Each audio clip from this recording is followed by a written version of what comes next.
झेप मराठी, आरसा महाराष्ट्राचा।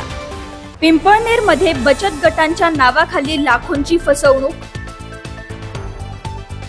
महिलांचे पैसे घेऊन बचत गट प्रमुख नीता वळवी फरार।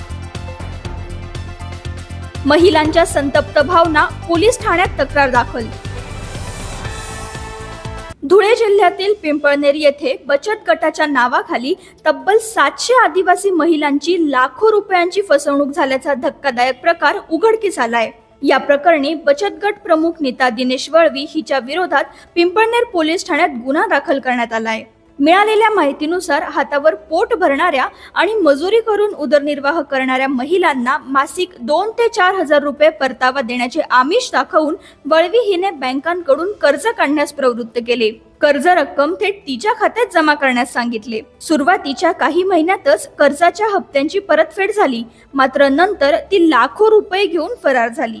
या प्रकारामुळे प्रत्येक महिलेकडून सुमारे 51,000 रुपये वसूल केल्याची माहिती समोर आली असून आता कर्ज घेतलेल्या महिलांवर बँकेचे कर्जफेडीचे संकट ओढावले आहे। वळवीचा मोबाईलही बंद येत असून तिचा ठाव ठिकाणा लागलेला नाही। या घटनेची तक्रार पीडित महिलांनी पोलिसांकडे दाखल केली असून आदिवासी क्रांती संघटना, बाबाजी ग्रुप, प्रेमचंद सोनवणे आदी पदाधिकारी पीडितांसोबत हजर होते। या प्रकरणाचा पोलिसांकडून तपास सुरू असून या फसवणुकीमुळे परिसरात प्रचंड खळबळ उडाली आहे। प्रतिनिधी निलेश सावळे, झेप मराठी, साक्री।